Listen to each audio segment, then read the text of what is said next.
The Reset podcast is sponsored by Bose. With my new Bose QC35 headphones, nothing gets between me and my music.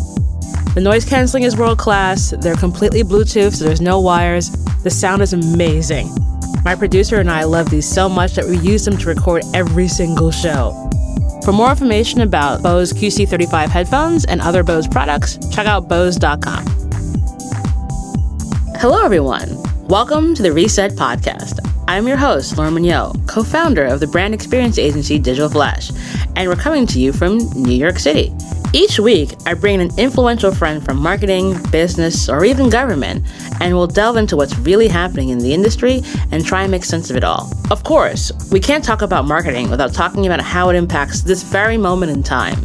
We'll laugh, we'll debate, and we'll give frank insight into the ongoing reset of the world of marketing and how to navigate your way through, all while enjoying wine and french fries on my couch. Today's episode, I am so delighted to have Avis Yates Rivers, CEO of Technology Concepts Group International. We talked extensively about the fact that she was a real-life tech hidden figure and her new book, Necessary Inclusion, about making tech far more diverse. Take a listen. It'll be fun. Avis, it's so lovely to have you. Thank you, Laura. It's my pleasure to be here. What was your first job? Laura, my first job was as a Videc operator. Now, for those folks who are maybe born since 1980, Videc was the first full-screen word processor on the market. And I was hired by Exxon Corporation to serve as a Videc operator. It was a word processing job. Whoa. How old were you when you had this job?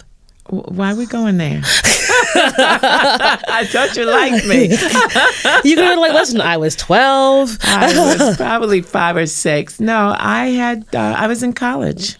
And how did you manage to get this job as, of all the jobs you get when you're in college? I feel like bank or like customer service or like the typical jobs you get in college. How did that occur?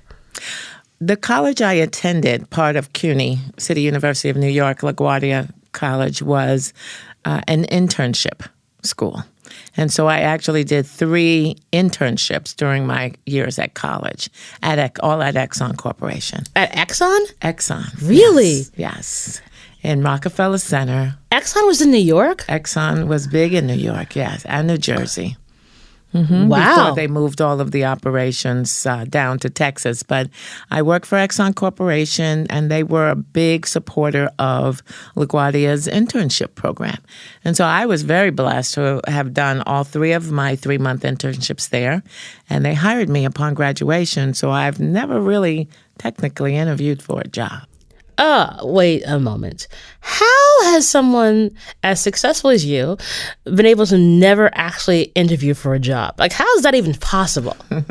Exxon's the only corporation I've ever worked for.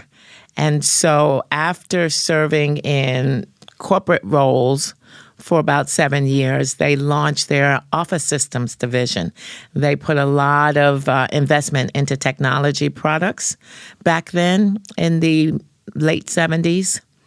And they decided in 1980 to bring all of those technology products together and launch Exxon Office Systems Company.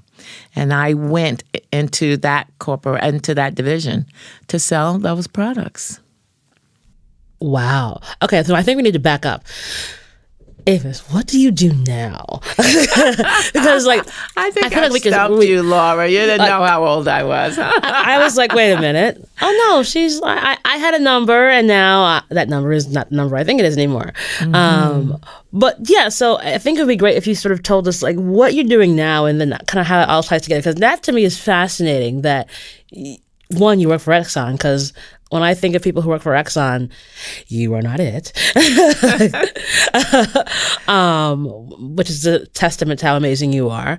But also just how you've been able to now build something completely separate on your own and be in the tech industry for a couple of years. Mm-hmm. Startup. Well, Exxon was integral in my success. And so once they launched the technology division, and I went to work there for 5 years, I sold early tech on Wall Street in Midtown Manhattan. How was that like as a Black woman?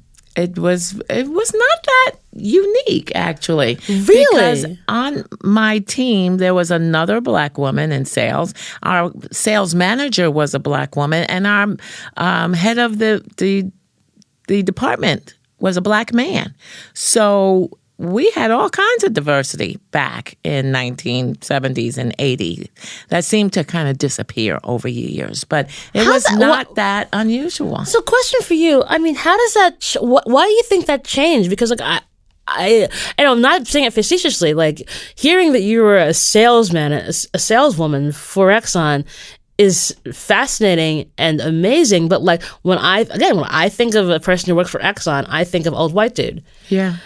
So where do you think that shift came? Like what they made those investments early on, it sounds like, when they were at LaGuardia to sort of get students who were in the city, which by default would lead to more diverse students anyway. Right. And so it seemed like there then was a shift, or when your experience over the time that you were there, it was always relatively diverse. It was always relatively diverse. Wow. My first department manager, even as a VIDEC operator, was a black female.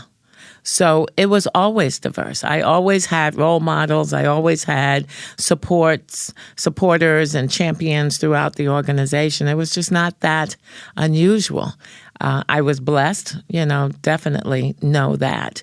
And as I look back over those 30-something years, I can see how things just came to be, fell into place. Every step, every move, I can look back and see now how integral and important it was. But my department manager of New York Midtown sales office, he took a chance on me. I was in Exxon corporate. I was not a salesperson. I had never gone to sales training, but there were some characteristics that people recognized that they thought would make me successful in sales. And so fabulous fashion sense? No, not at all. Just my love of people, my ability to talk, my outgoing nature.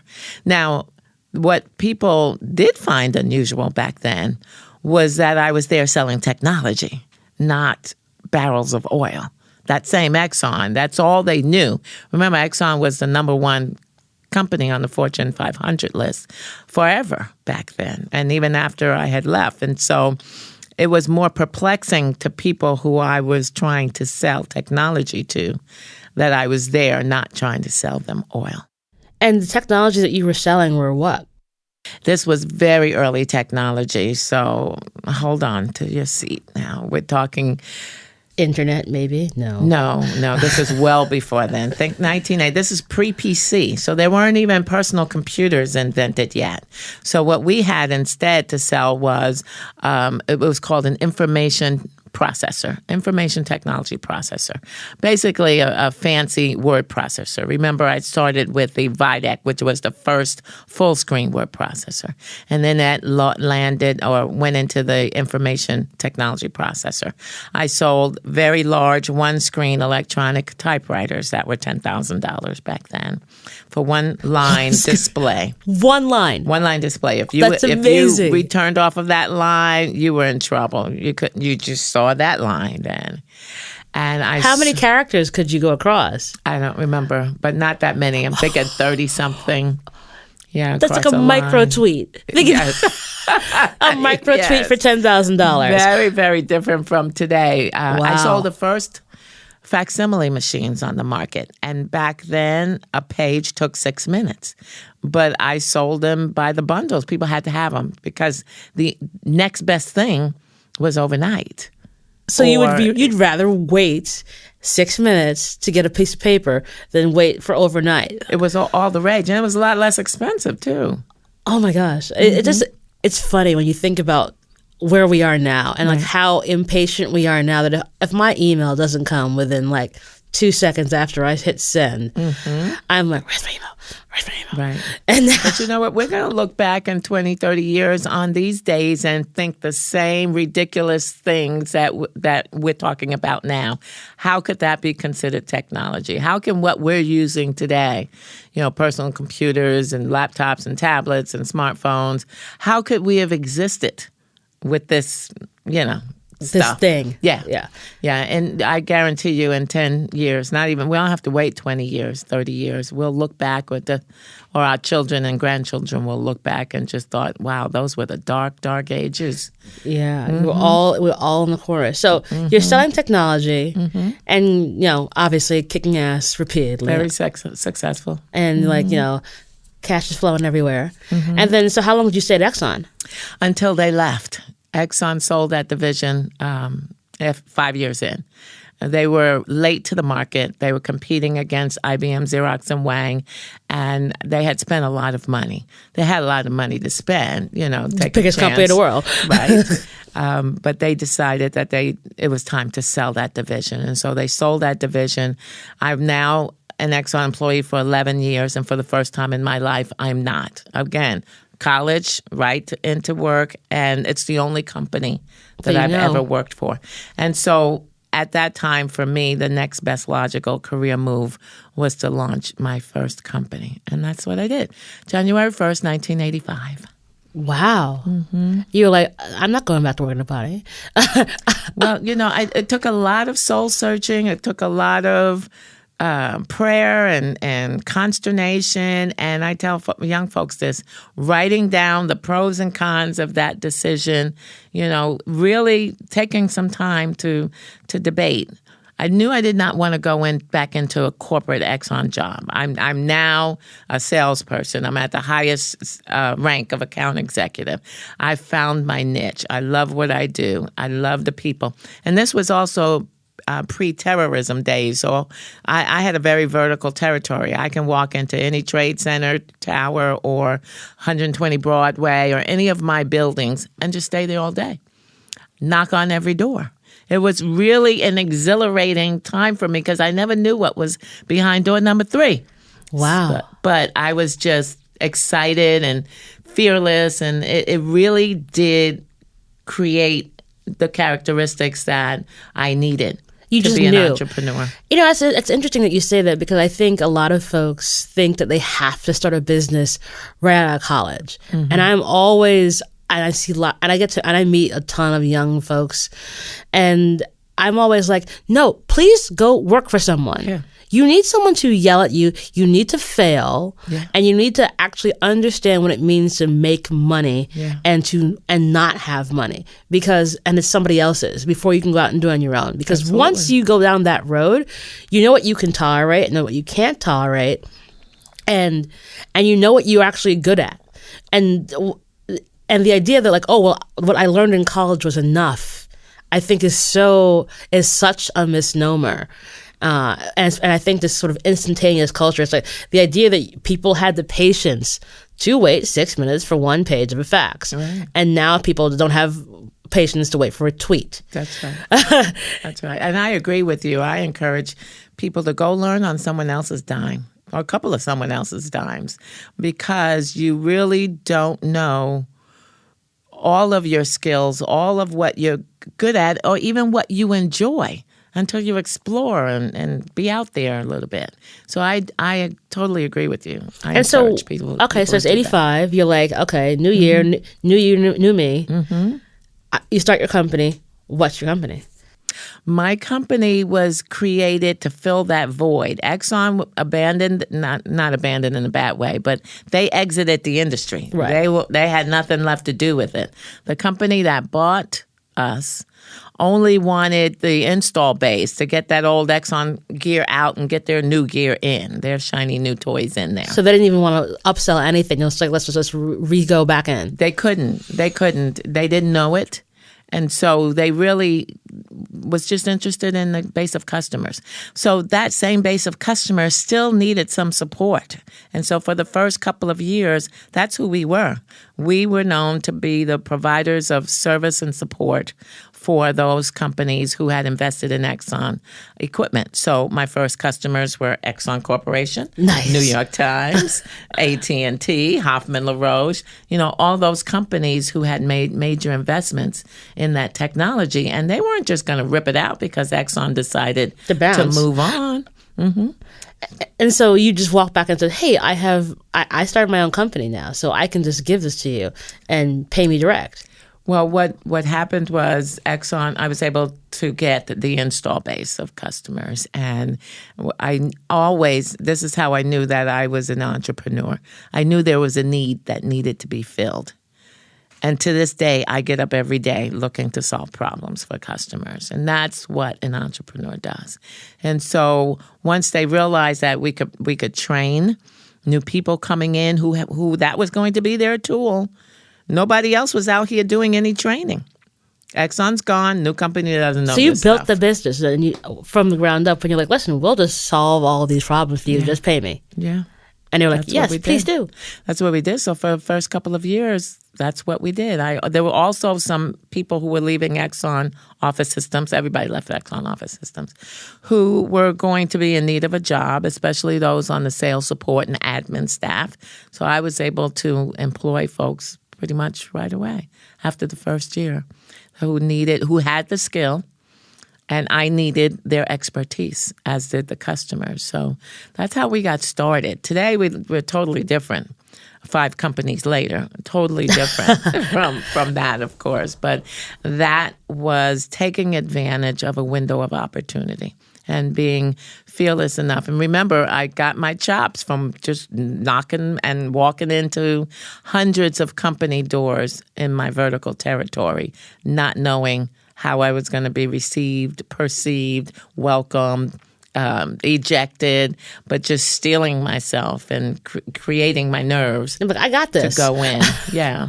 So that served me well. And so where are you today with regard to your empire? Empire from your lips. Today, my empire is global. We are a company that helps large buying organizations to streamline and improve the way they procure their goods and services. So think about these big corporations that I've named, including Exxon and lots of others and lots of industries.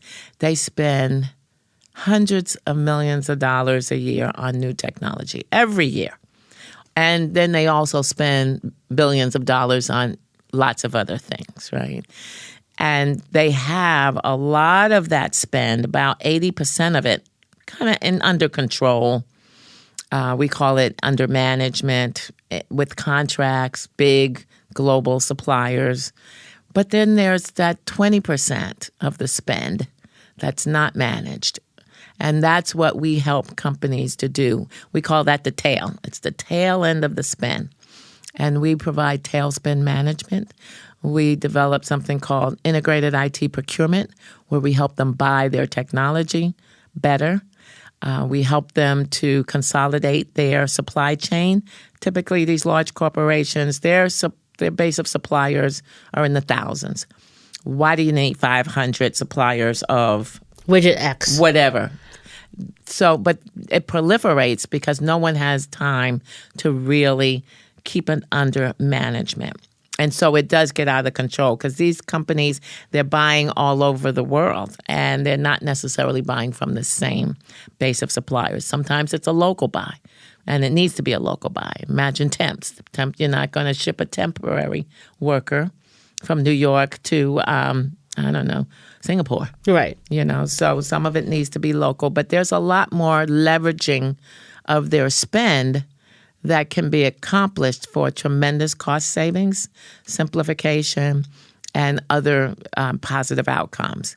And we also have our new technology platform that we launched last October called eProcure, which automates a lot of those manual processes. And so how did you get to that point in the 5th company? Listening. You're just like, okay, there's this problem. Listening to the needs. And so have you ever gone outside of this sort of universe of like big corporate sort of problem solving? Like how have you managed to be an entrepreneur for 30 plus years? By failing and learning from those failures. I did venture into the federal government space. I don't know if you've heard of the 8A program. It's the federal government contracting arena. Yeah, I've heard that. That's like where I should be going because we're a WMBE. Yeah. And I'm like, this just sounds like a disaster for us. If the federal government is not a primary target, then don't waste your time. But for me, we were already in corporate. The federal government is the largest buyer of everything. Right. So all the stuff. It's a great market, but it requires a lot more of everything, of you. And so we did go into the federal government. We did go into 8A program. We were providing third-party maintenance of all different types of computers and printers at the time. And we've got some pretty significant contracts. But I have to tell you, after 7, 8, 9 years, I was ready to leave the plantation and go back into corporate America. Oh my goodness! It was that real. It was just so cumbersome and onerous and papers work up to here. I just wanted to solve problems. We just want to provide these can't services. You just send me a wire and shut up already? Yeah, no wires, no margin to speak of. They don't like for you to make a whole lot of money, just a little bit, and yet they consume you. So. Once my graduation was coming close, I was happy to go back to corporate America where I belonged. And so... Where you could control it. And you were like, okay, I can... It was just more business focused, remember? Right. And when you're not profit motivated, things can take 2 years. Easy. Right. We'll get to that next year or next year or next year. But when you're profit motivated, you're trying to deliver value back to your corporate organization. You're trying to make sure that you're driving value to shareholders. And everybody's about cost cutting. I don't care how much cash is on that balance sheet.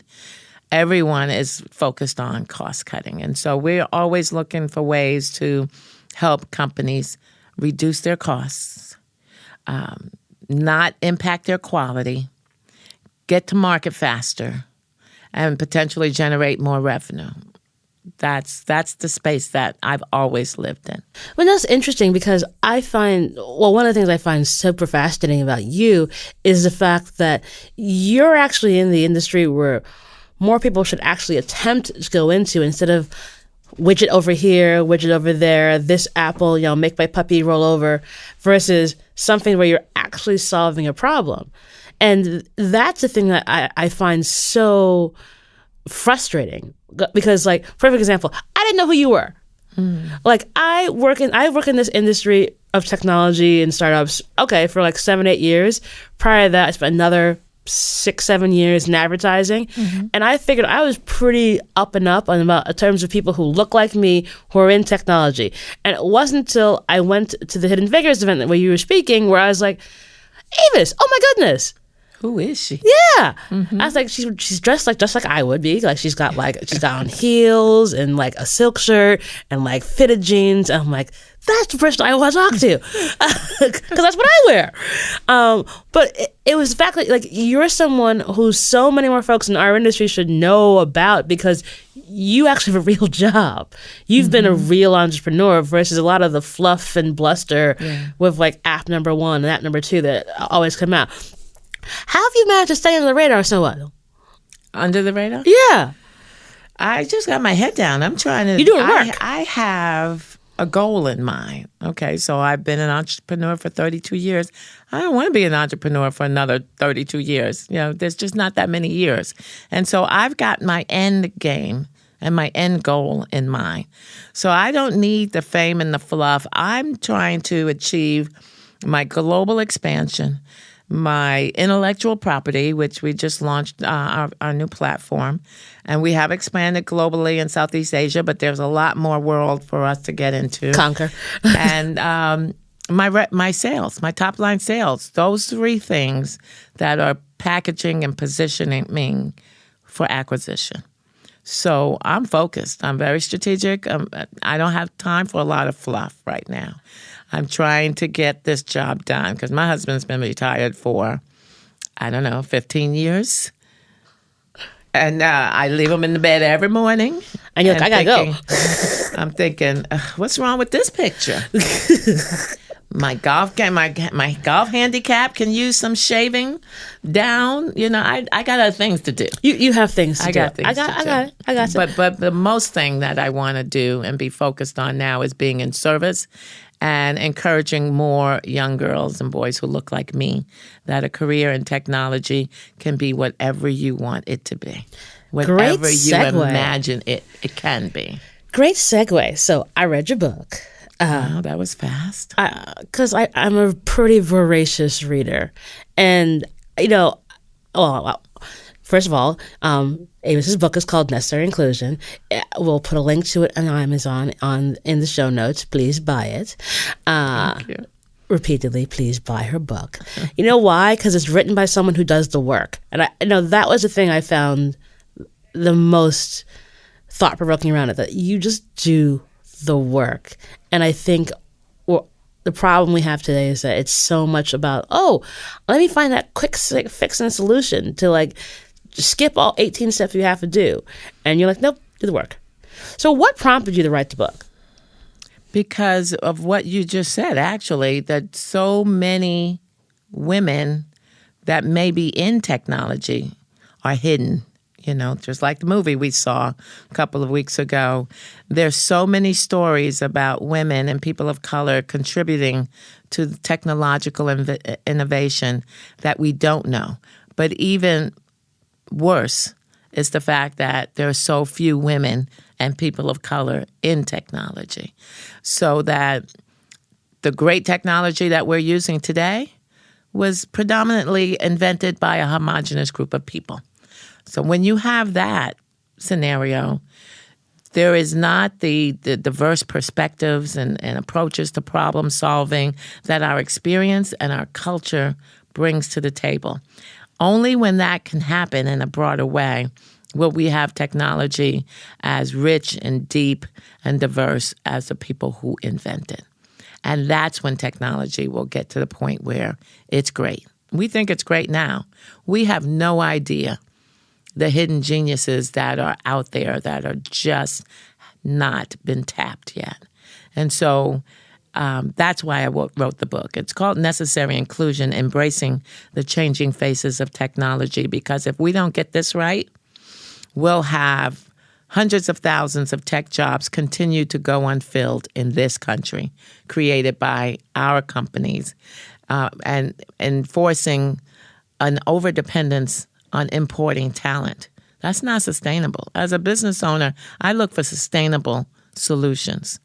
It's not sustainable when we have millions of people in our country who are either unemployed, underemployed, low-skilled, former industries that have disappeared like manufacturing, who could be retrained to do a lot of these technology jobs. They're high-paying, they're flexible business hours. They can be done a lot of times from anywhere. And I believe that when we get these two massive people who are looking for work and who could be doing the work and all these open and unfilled jobs together, we'll solve a lot of the country's bigger social ills like homelessness and hunger and housing crisis and crime.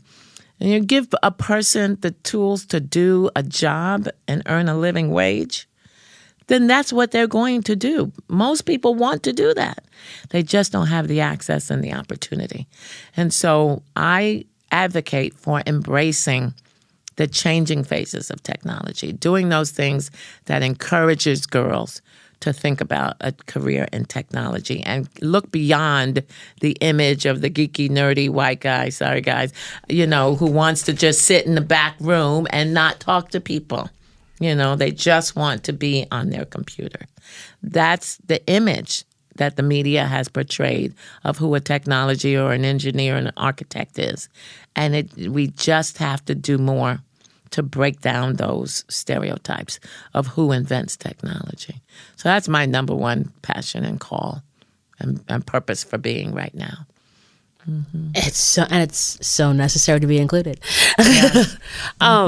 Because it's I 100% agree with you because, and I think they think that everyone has to be Mark Zuckerberg. I'm like, no, and that's why I was saying I was calling out what you were wearing, but also because I think that's also really important. Yes. That it's I don't look like someone who's never left my house and right.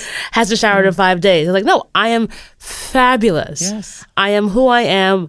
You can, but also you automatically gave off this approachable vibe, as opposed to oftentimes when you deal with a lot of people in tech, where it's I don't want to talk to you because you seem like you're not the friendliest person in the world. Right. And I feel that's something that needs to sort of begin to come across. So this. You don't have to give up your soul and your personality to go work in tech. Yeah. You can infuse the job that you get in technology with your personality. We need it. We need all of you in technology. Yeah. So tell us more about the Sit With Me campaign and your red chair here. Okay. Well, the Sit With Me campaign is a product of the National Center for Women and IT. It's named NCWIT, ncwit.org. NCWIT was chartered back in 2005 by the National Science Foundation to solve this problem of decreasing participation of women in technology. We used to have, we talked about the good old days. Right. We used to have a lot more women in technology in the mid to late 80s than we do today. In fact, it's taken a nosedive, the percentage. It was up around 37%. Now it had dropped to 18, 19%. And now it's up around 25. But clearly something happened to cause it, to cause that decrease. And even today, women in tech leave the field about 56% of the time by the time they reach mid-career. Everyone just assumes that they're going to have families or to do. Not at all. They stay in the workforce. They're just leaving that company or leaving that manager or that supervisor.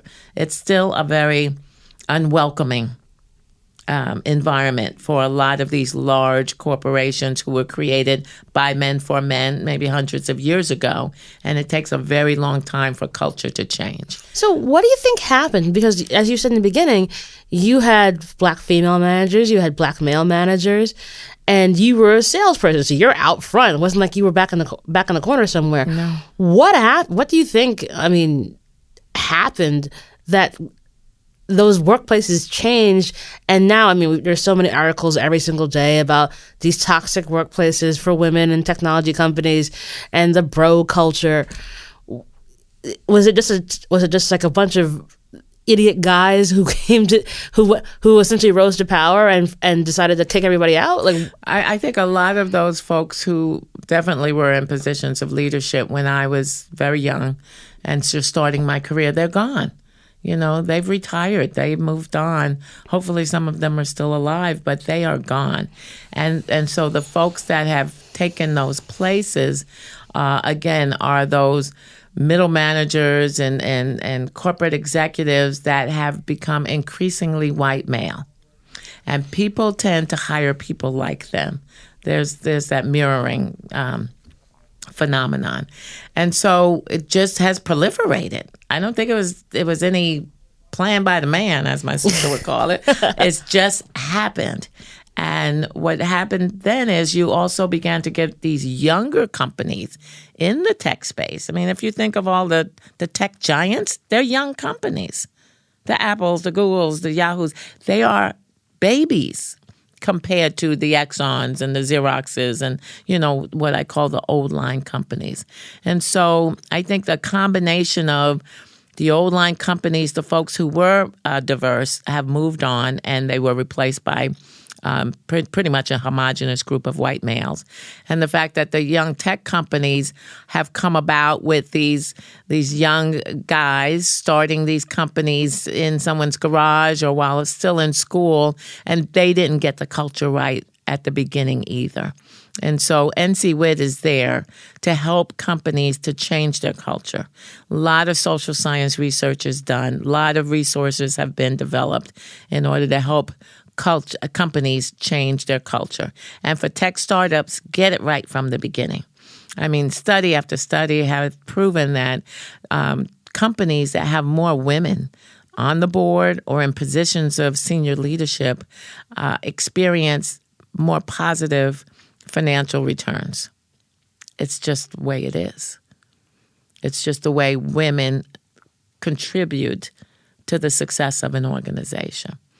And so Sit With Me was born to broaden this conversation, dispel some myths. It's a marketing outreach campaign. A lot of people I talk to don't even realize that we have a problem in this country because it's not mainstream media talk, right? It's become more so now since our last president brought the science fair into the White House and created champions of change in STEM and honored folks like myself. But there's still this void of knowledge and understanding that we have a problem in this country.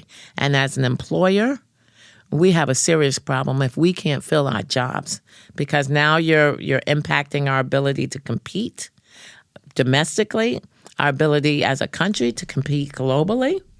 If we're just keep importing all this talent from the same places, that's still a homogenous group.